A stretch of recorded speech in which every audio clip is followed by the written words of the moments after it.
Pasamos de la monta natural. Yo entré en el INIE en el año 86 a hacer con una beca de tesis doctoral con el doctor Santiago Martín Rillo, que en paz descanse, el cual me introdujo al mundo del ganado porcino, y ya desde ese año trabajando en reproducción, y por entonces habría un 15-20% quizás de cerdas en inseminación artificial o empezando la inseminación artificial aquí en España. Nuestro gran reto era convencer a todos los ganaderos, a todas las empresas, que la inseminación funcionaba y que en vez de un berraco para 10 cerdas, con un berraco para 100 o 200 era suficiente. Y claro, había que demostrar muchas cosas, hubo mucho trabajo, pero la verdad que viendo los resultados merece la pena. Desde recogiendo con el cerdo, montando, que esto, a mí me gusta mucho esta foto, no es que sea ni porno ni nada, es que se ve la posición natural del berraco. Imaginaros el potro. ¿Habéis visto alguna vez un potro tan alto y tan bien adaptado al berraco? Yo en muy pocos sitios, ¿eh? En muy pocos sitios.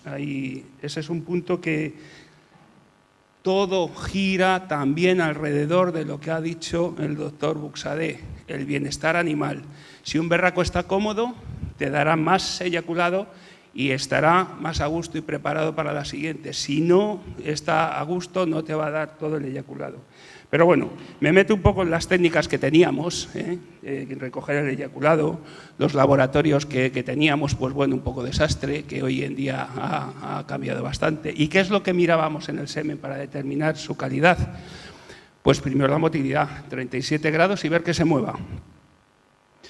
Esta es una técnica que hoy en día sigue totalmente vigente, es la motilidad, y no nos fijamos más que en la motilidad. Y si es que la miramos. Y bueno, y hablo un poco también a nivel internacional, no os creéis, aquí estamos evidentemente muy adelantados en producción porcina y en inseminación respecto al resto del mundo, ¿no?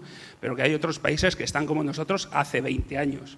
Por eso estas fotos son totalmente vigentes hoy en día. A continuación, pues el volumen, es lo habitual que hacíamos, el volumen, ver la motilidad, con el porta bien calentito, la concentración, cámara de Burker, coger y diluir en suelo fisiológico formulado, fijamos el espermatozoide, vemos en la cámara de Burker y bueno, contamos, si contamos 100 espermas, normalmente son 25, ¿no? Hay miles de millones de espermatozoides en el eyaculado, pero con 25 ya sacamos datos. Y hacemos la concentración y luego, bueno, pues el más avanzado, formas anormales, porque claro, lo que decimos es, si tenemos mogollón de espermas, pues la cargamos la dosis un poquito más y pasamos todo lo de las formas, ¿no? Y la cerda se queda preñada, pero el problema de no ver esto es que no vemos ese bienestar animal sobre el berraco. Es que no nos fijamos si el berraco está bien o está mal. Y el berraco, como todos los machotes, se oscila a lo largo del año, o sea, estemos bien o estemos mal, parece que estamos bien, bueno, pues la calidad seminal oscila de forma fisiológica por cualquier circunstancia. Un berraco que tiene un pequeño pinzamiento en el testículo por la noche y tiene una pequeña inflamación ya muestra formas anormales, ¿eh? Cualquier detalle de temperatura, en verano se dispara, ya lo sabéis que la temperatura ideal del berraco son 18 grados. Cuando ya estés a 25, 28, que hay muchísimos centros, pues tienes problemas también con las formas anormales. Bien, ¿qué partes, qué es lo que tenemos que mirar y fijarnos para saber que la calidad seminal es buena? Pues hay 3 partes fundamentales, que son el tracto intermedio, la cabeza, y esto nos va a permitir, bueno, el tracto intermedio junto con el flagelo, el movimiento del esperma y tener una buena membrana, tanto externa, para tener una capacidad de penetrar el óvulo y luego poder transmitir el material genético dentro del ovario. Esta es la estructura del tracto intermedio. Este es el póster, bueno, el póster por todos conocidos de Minitube, pero que está sacado del libro de McDonald, en el cual veis todos los centriolos, toda la estructura que hay, y aquí sale la energía suficiente para ir moviendo la cabeza y la energía para avanzar, para ver esa motilidad. ¿Por qué os enseño esto? Para que veáis que es una estructura fuerte, resistente. Es una estructura que quizás sea la última en deteriorarse cuando vamos a determinar la calidad de un espermatozoide. Y luego, lo más importante, el núcleo, donde está el ADN que vamos a transmitir al óvulo. Y como veis, están la cabeza que tiene este capuchón cefálico, es decir, es la cabeza del esperma que tiene puesto un gorro. Y entre la membrana plasmática interna y la que forma el acrosoma está esta línea roja, que son todas las enzimas necesarias para poder abrirse camino por la corona radiada por la que viene rodeando al óvulo, y que es necesario que esas enzimas, hialuronidasa y demás, despejen el camino para que una vez en contacto con el óvulo, la membrana plasmática interna interactúe y pueda producirse la penetración. Un espermatozoide que tiene el acrosoma mal, aunque se esté moviendo a toda velocidad, no tiene capacidad fecundante. Y eso pasa, yo tuve una anécdota con un centro de inseminación hace muchos años, que un macho no dejaba preñadas las cerdas, no dejaba ninguna cerda preñada, y se movían a tope. ¿Qué pasaba? Que habían pintado las jaulas de minio, el berraco estaba lamiendo, se había intoxicado y había perdido todos los acrosomas. Sin embargo, se movían fenomenal. Por ello, ellos no detectaban por qué no se quedaban preñadas las cerdas. Pues para que veáis si es importante la membrana. El acrosoma, como os digo, pues en muchos casos, en algunos los centros ya cuando han ido avanzando tenían contraste de fases. Estas son fotos de contraste de fases. En contraste de fases se ve directamente, veis esta parte que hemos visto en el esquema antes, que es donde están todas las enzimas, mucho más densa. El capuchón cefálico vendría hasta aquí, ¿vale? Y en esta ya habría perdido, está deteriorado, pero ya habría perdido ese acrosoma, y aquí tenemos la membrana plasmática interna. Esto sería como si estuviera bien y demás, veis que está deteriorado, pero es como contacta ya con la membrana del óvulo para producirse la fecundación. Estos son ejemplos que nos podemos encontrar y que en muchos casos ni miramos, que lo solventamos incrementando la concentración de la dosis seminal. Bien, y esto es lo que, lo que os quería decir un poco de la membrana interna, que una vez superado o se funden las membranas, estas dos membranas que constituyen el acrosoma, se funden y se libera toda esta materia roja, que son las enzimas, y entonces ya se queda el espermatozoide preparado para la fecundación, que es lo que al final queremos conseguir. Bueno, pues todo esto, fijaros que cómo hemos ido avanzando en la inseminación, los centros cada vez son más grandes, ahora ya los últimos que se abren aquí en España son de 300 berracos, ya es una cosa normal, y dices, pero qué barbaridad, y no sé dónde hay tantas cerdas, pero y últimamente se han abierto un par de ellos de 300 berracos y venga a hacer dosis, ¿no? Y también, por otro lado, vamos pues incrementando la metodología para inseminar. Hay en muchísimos países que la inseminación postcervical o intrauterina se utiliza muy poco. Aquí en España estamos muy avanzados con ello. Pero este es un esquema pues el esquema de siempre, de lo que más o menos un espermatozoide desde el que lo inseminamos y depositado en el cérvix, en 1 o 2 horas ya puede estar en el oviducto, que es donde se va a producir la fecundación. En 15 minutos también se ha descrito. O sea que en tan solo 15 minutos puede llegar, sobre todo con las dosis puestas a través de la inseminación postcervical. Y la pérdida normal de espermatozoides, una dosis de 3.000 millones, llegarían unos 100 espermatozoides al oviducto. Tan solo 100 espermatozoides. ¿Qué significa todo esto?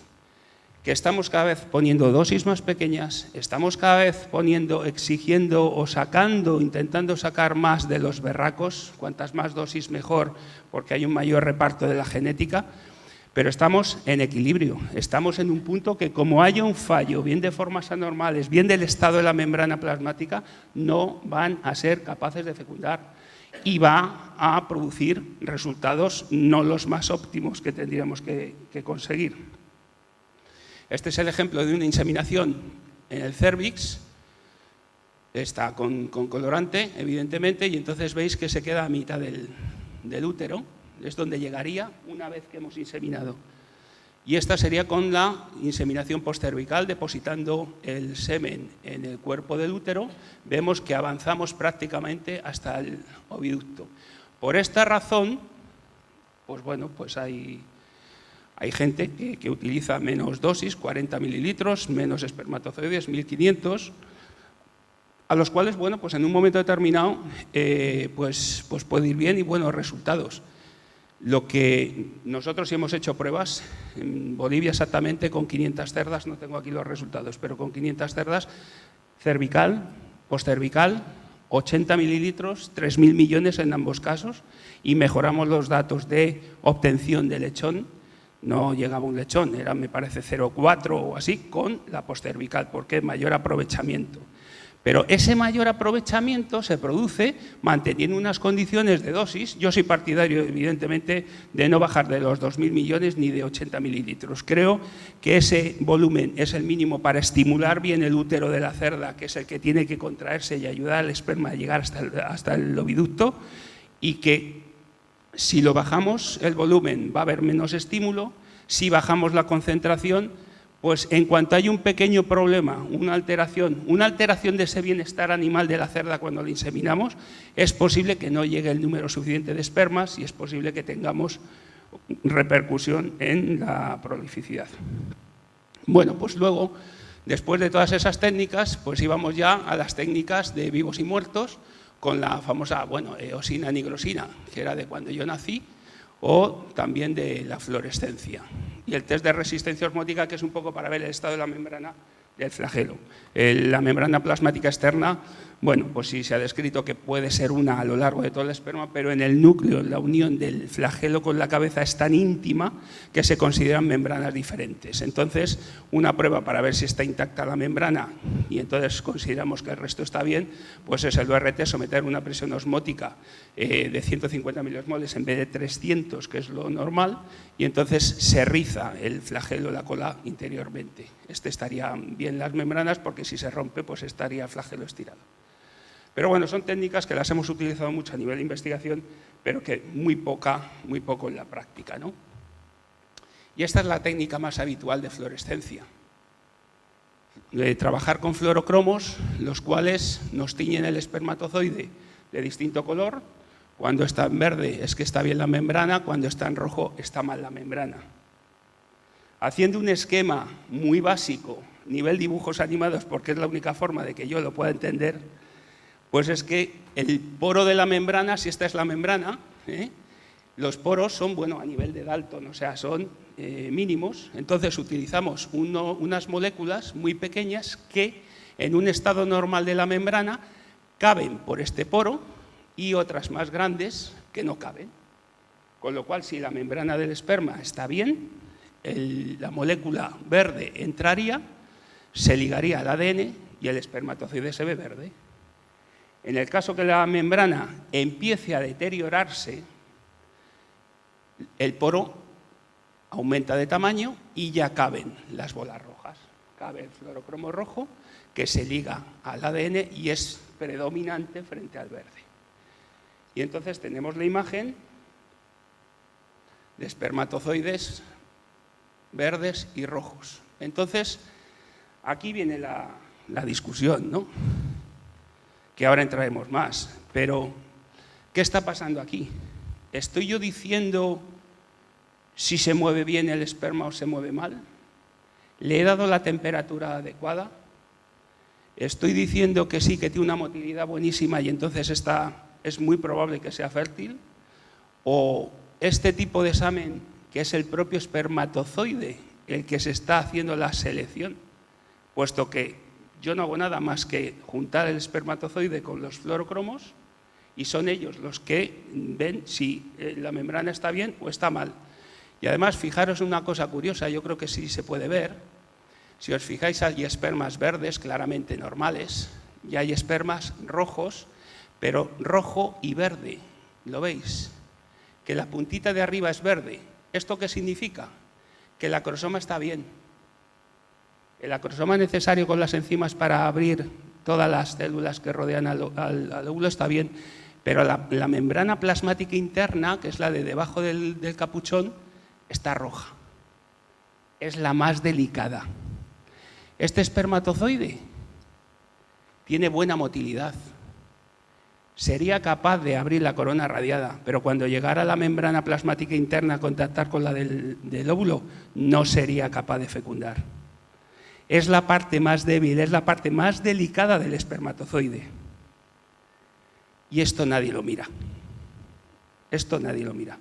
Vemos la motilidad, si acaso una vez a la semana las formas anormales y tira. Pero no lo mira porque es normal que no lo mire. Bueno, luego hay otras técnicas, se ha avanzado con la fragmentación del ADN incluso, ¿no? Si el ADN interior del espermatozoide está roto, pues bueno, ya hay pruebas que se ve que claramente estos estarían mal. Entonces son capaces de fecundar los espermas, pero luego normalmente aborta pues a los 2-3 días, muere, hay muerte del embrión. Eso ya pues técnicas más especializadas para casos específicos.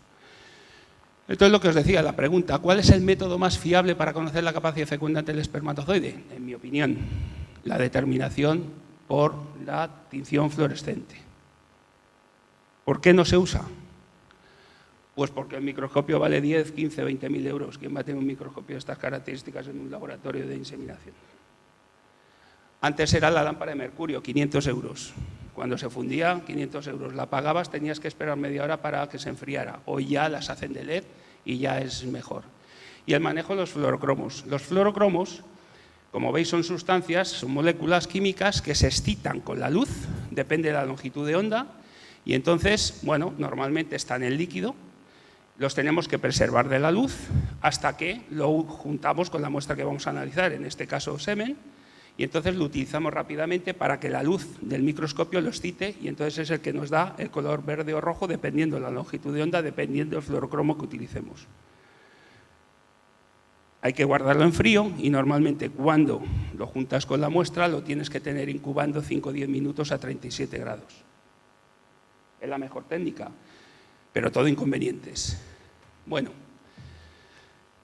Este es el sistema más avanzado que se utiliza hoy en día, que es el CASA. Bueno, todos son sistemas CASA, Computer Assisted Seminal Analysis, y que, bueno, pues que es un microscopio con una placa especial en el cual lo pones a 37 grados y analizas la velocidad, la motilidad, la velocidad de los espermatozoides. Te coge 1, 2, 3 imágenes dependiendo del programa y depende también de la persona que esté trabajando, pues en coger las imágenes y hacer los parámetros adecuados, ¿no? Entonces, bueno, pues es bastante eficaz, pero como digo, siempre basándote en la motilidad. En estos sistemas hay veces que tienes también módulos de fluorescencia, pero la verdad que son también muy, muy caros. Entonces, esto es lo que queremos señalar, que hay espermatozoides que están dañados, pero que todavía se mueven. Entonces, en ese caso, el sistema tradicional llamado CASA, pues, bueno, puede también tener sus puntos débiles, ¿no? Bien, en Zoitec, aquí viene un poquito la parte comercial, pero es la parte comercial que nosotros intentamos trabajar para resolver los problemas que nos encontramos en el día a día. Y es todo esto que os he contado hasta ahora, intentar dar una solución. Entonces, estamos dentro del grupo Arquimia, con ingenieros de telecomunicaciones, ingenieros informáticos, ingenieros industriales, y con los conocimientos que tienen los veterinarios, se los hemos transmitido, para poder hacer equipos que sean compactos, sencillos, y que podamos aplicar estas tecnologías de fluorescencia. Una de las cosas más importantes que hemos conseguido para poderlo utilizar de forma masiva, digamos, es el tratamiento con los fluorocromos. Hemos conseguido un consorcio de fluorocromos necesarios para que nos den estos colores verde y rojo. Y verde y rojo porque, bueno, aparte de ser los fluorocromos más sencillos y que se utilizan por más gente, pero también es lo más evidente, ¿no? Tú ves una imagen de espermatozoides verdes, es como si en el sistema CASA vieras una imagen de espermatozoides en movimiento, ¿no? Y espermatozoides en rojo, pues es que están dañados o que incluso pueden no moverse.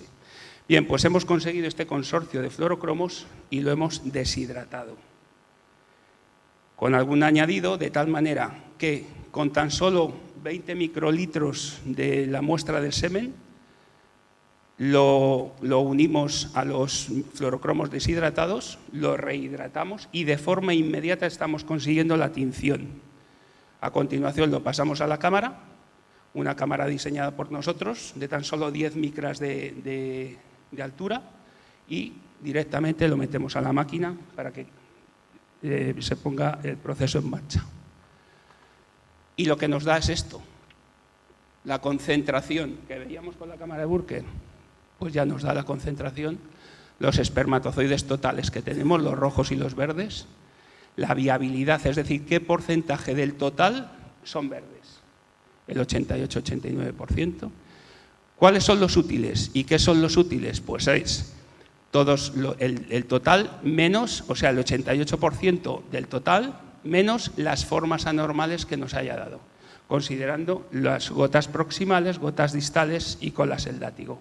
Se las quitamos, con lo cual nos quedan los espermatozoides útiles, que son los espermatozoides verdes sin formas anormales.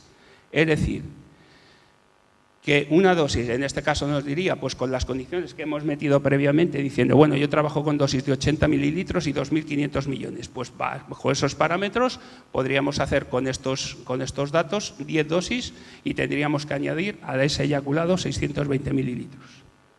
Todo esto pasa a un software que nos lo almacena y a continuación.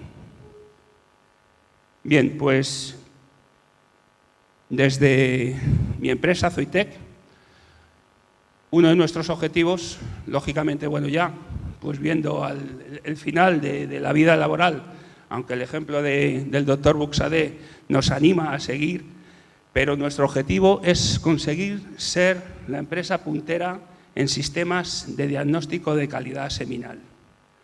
Estamos en Estados Unidos, estamos en China, estamos muy poquito en España, será por la cosa de que como somos de aquí.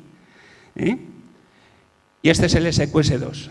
Le hemos llamado el SQS, Seminal Quality System, porque como todo es un sistema casa, todos son análisis por ordenador, pero por hacer esta diferencia, porque tú hablas ahora mismo de un sistema casa y estás pensando en la motilidad. Bueno, no.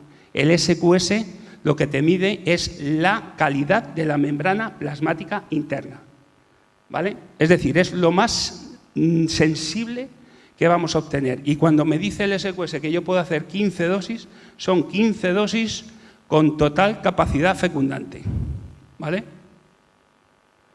Bien, uno de los problemas que había con el SQS1, que era portátil, la gente lo llevaba mucho y entonces se podía mover un poquito el objetivo, ya no cogía bien la imagen y entonces el análisis te retrasaba.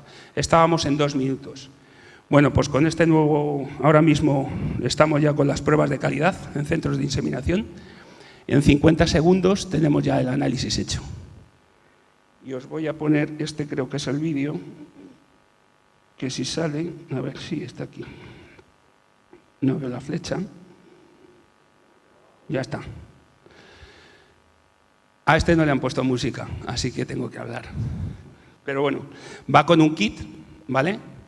El kit lleva unos viales que lleva una pestaña de aluminio que se quita fácilmente. Entonces, a continuación, tenemos, bueno, en este caso una muestra.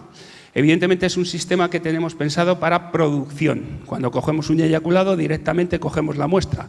Pero también está adaptado para hacer un análisis de una dosis. Cada vez más hay granjas, hay empresas que reciben las dosis seminales y lo que quieren hacer es un contraanálisis. Tú me estás mandando dosis con estas características, pero yo quiero saber que efectivamente es lo que es, ¿no? Y entonces, desde los centros, pues bueno, pues tienen que estar al loro porque desde las granjas ya le pueden hacer el análisis y rápidamente determinar cuántos espermas hay. Bueno, pues determinamos si es eyaculado dosis, metemos el volumen, en este caso es una dosis seminal, metemos que tiene un volumen de 80, la identificación del berraco, la raza y viene por defecto la fecha. Introducimos la cámara una vez que la hemos rellenado y ya está, a funcionar. Eso es todo lo que tiene que hacer. Todo lo que hacíamos viendo la motilidad con la platina calentable a 37 grados, la concentración en cámara de Burke, el ver los acrosomas, el ver las formas anormales, tardamos lo que hemos tardado. Esto está real, además me pusieron todo el trayecto y bueno, tarda nada, ¿no? Entonces veis que aquí es la imagen, que lo vemos rápidamente y aquí te das una idea si están bien o si están mal y si quieres ver algún detalle. Aquí ya tenemos los resultados, aunque lo vamos a ver luego en el siguiente panel, pero que rápidamente vemos si es una muestra que está bien o está mal. Lo importante de esto es el porcentaje de formas anormales que va a tener el eyaculado y cuántas dosis vamos a poder hacer. Aquí ya lo estamos viendo, que es un preaviso, pero rápidamente con un toque pues pasa los resultados teniendo la concentración, los espermatozoides vitalidad, los útiles, las formas anormales, otras formas anormales, las aglutinaciones, y a continuación ya pues pasaría. Y bueno, pues esto junto con los nuevos equipos que estamos ya desarrollando, el equipo de doble ósmosis, con doble membrana de ósmosis, lo que nos va a hacer que nos olvidemos de estar cambiando filtros de resinas y de otra índole. Y junto con envasadoras, esta envasadora no tiene aire comprimido, no necesita el aire comprimido para estar pasando y sellando. Entonces es totalmente eléctrica. Ahora mismo nos está envasando, la que tenemos son 600, estamos trabajando ya en la de 800 y la de 1000, para, bueno, pues como en otras empresas con nuestro sistema de fluorescencia, pues tener todos los equipos para dar la respuesta adecuada a los centros de diseminación de hoy en día. Entonces, bueno, pues resumiendo, vamos avanzando mucho, se ha mejorado muchísimo en genética, se ha mejorado mucho en medio ambiente, se ha mejorado mucho en instalaciones, pero todavía seguimos dependiendo de la motilidad para ver si ese semen está bien o está mal, si hacemos más o menos concentración de la dosis, y cuando estamos pidiendo esos 30 lechones, estamos pidiendo el máximo de esa cerda. Lo primordial de la inseminación artificial y la gran ventaja es que sabemos lo que tenemos y sabemos lo que estamos inseminando, con lo cual herramientas, yo creo que como el SQS facilita mucho el trabajo, es rápido, es muy intuitivo, lo puedes enseñar a cualquiera, que una de las cosas que nos demandaban, sobre todo en China, decía, mira, es que aquí hay una rotación de personal muy alta, entonces tú le enseñas a uno a utilizar un sistema casa que tiene que calentar, mirar y tal, y mañana se te ha ido. Bueno, pues con el SQS lo aprende rápido en 2 minutos. Y entonces creo que es un avance, creo que poco a poco se irá introduciendo en el mercado y nada más. Muchas gracias.